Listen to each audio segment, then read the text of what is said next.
tiền viên lấy vạt chắc in về này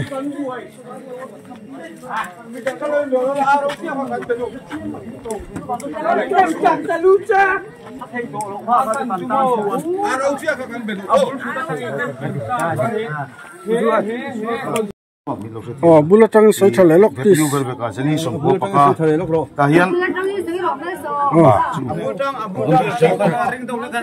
soi ring thei lo ko sang dam atira kan arawin vote lak dan reporting hina pe dam dia ya vote za somriat ania chuan lungsuma vote janhi le somko pathum ania somko pali tin ka ziak achan chu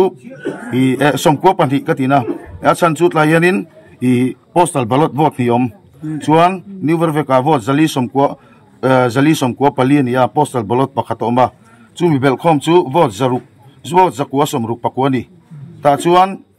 vote la zong tunak i kan chiar zo khan zakwa somnga panga ni tani vote la zong kha i kan mu kha candidate nei sema kha ka chang chuan reject antia i khami a ballot paper reject kha ta chuan in vote som pakwa chu kan bel le zakwa som sari pali nia ta chuan zakwa som sari pali tangin heta janhi som kwa pali le za somriat le zali so hemi atotla kha ka bel khoma ka paya vote nga ala pungani tu na yen chu hemi rejected vote 19 ke khamo an bel sual ni chun khang te po tirin kan se turania chuan atira hei mei ni lo soi tura tamlu tu atira hei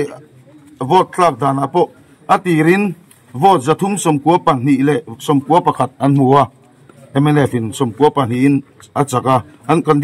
an complain na nuwa vote som le pakhatin apung le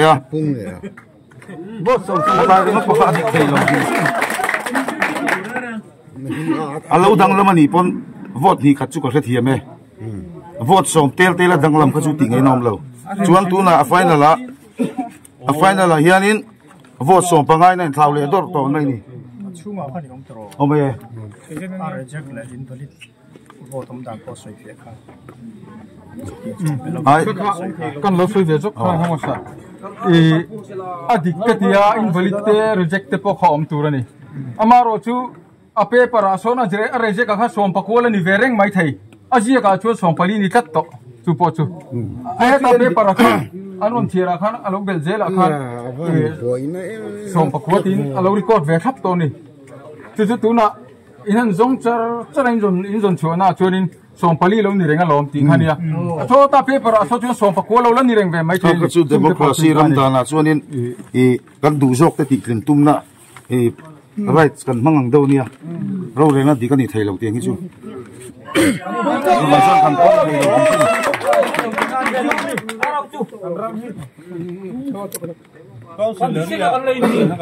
min phal sak lo top round 2 pon a phal lo top Arowin a phal lo top tu na kan ti ching pen du wang chin che ve thea ka kha e ba nga chu thei lo thu mu mal do la ka sa chi na kan so do lo ko na phalo su sai da nei dina le wa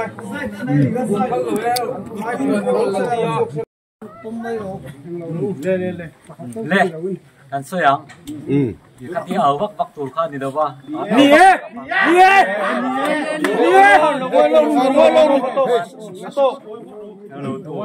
ngai chapat ro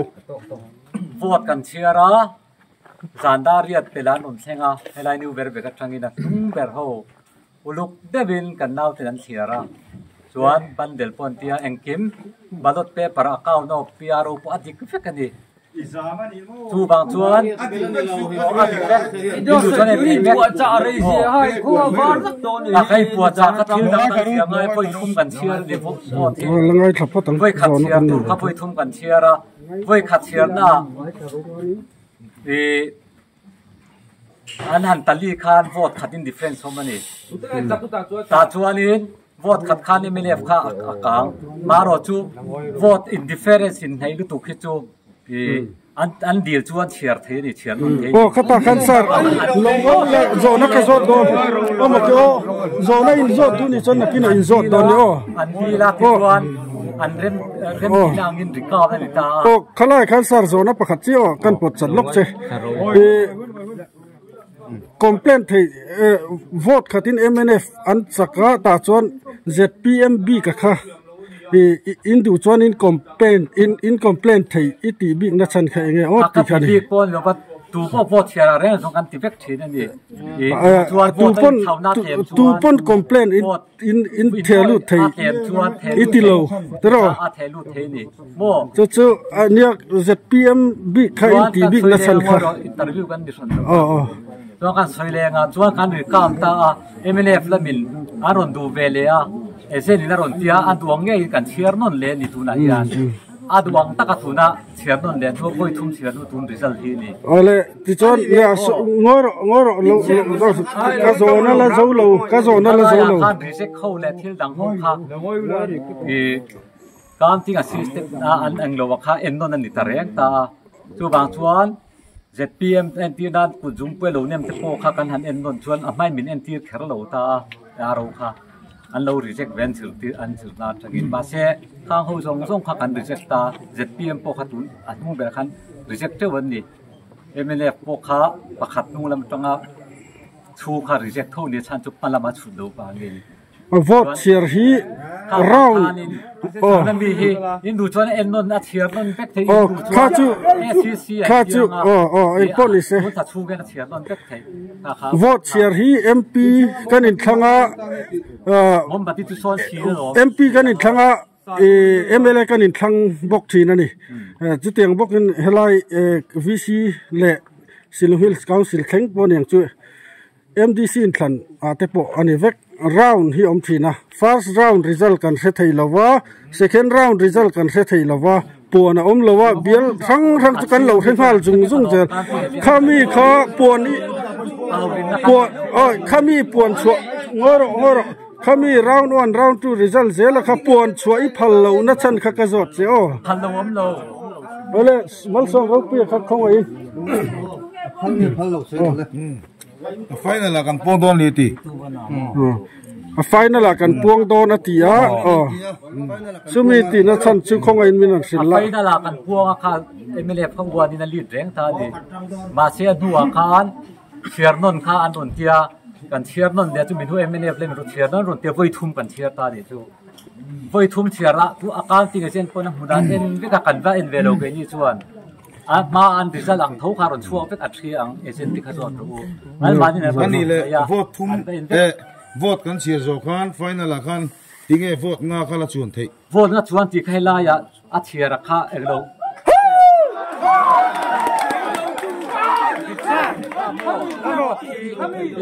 dik thei to lo ka chu dik thei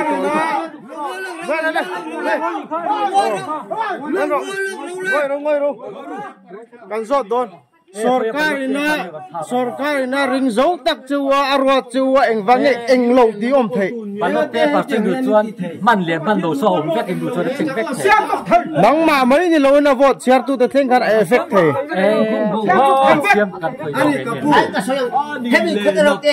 fello a fello po ni lo chu iron ara u vertia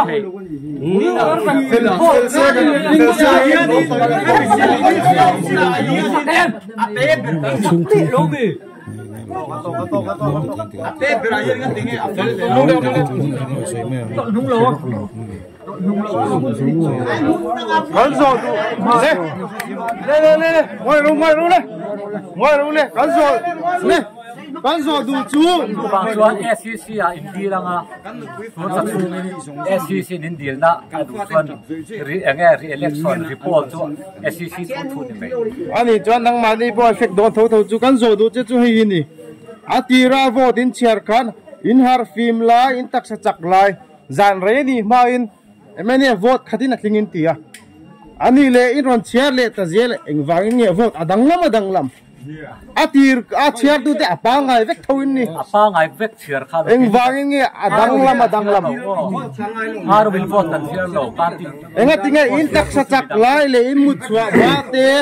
in cho ei puar peng pong lai in vote chiar kha adang lam không ai sar tu na mi hi ka ti sual ani a tin I pom ngam mai lo mi ti kha ka zot se o sar ECI enroll chuan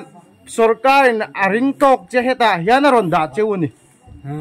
chu wang chuan aring tok che effect don lo min suspend me don lo aring chu wa eng wang nge ani le file ro in file ngam chun chu teng wa kan file ngam lu tu kan file don reng eng wang nge fast le sakhen ai thei mi ring mi ta tanga chiarin ni eng wang nge fast le sakhen ai nan thei lo chu tak chu kan thiam lo ni mi pui hian zarina ron kal li MNF ZPM kan ni lo mi pui ron kal kan ni mai ko tu na khani ron lek chuak ta man turian da chuak vek po da chuak do ni ai in chu apo in ban new chon a ri thei tu na chari thei lo chu ba tinge khat po ron da chuak ni lo kan ting esen khapa ti ai o om te kan dia 1 2 3 in don chiar ulang in vote thi vote chi chiar za thi ka kan pe kan ka khiat kan tu thi na lom vang nge ma khan in du chon complaint thei ti kan complain na candidate khai ating ai le pun le kan complain that agent kan ya ka complain thap ke man ka pom lo ve ka tia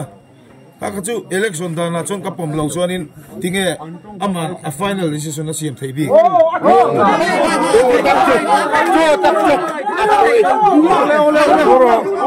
paper the lu po en po en lo no complain na chon final decision ka sham tu ren lo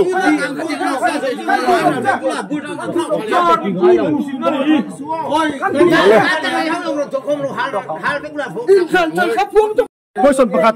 kan vote thak da mun hanga tinge vote kan chiar lo a thelo he kan ting vote chiar sa ve election notice kan tar sa ve ani chon khulai vote thak na khan ballot box kha dar kar thum lai eng wangin nge a om ti kha ka chot o a thei lo ite he mun da so vote thak na vote chiar sia a he chu sarkar na ko police station ni lo hela hi lo chiar na turan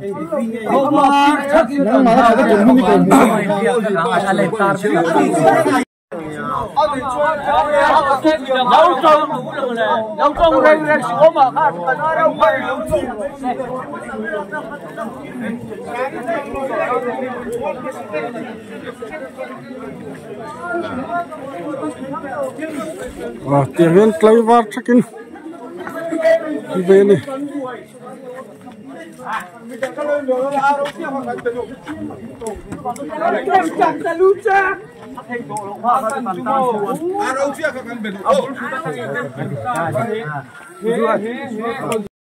Afar sami ka pom thap lo ba ko tu ni em ni bot vai ka chare vai ni chare nang lo chan phai phar ngam to tu no so ta dang balu la ka chum le ne an di kai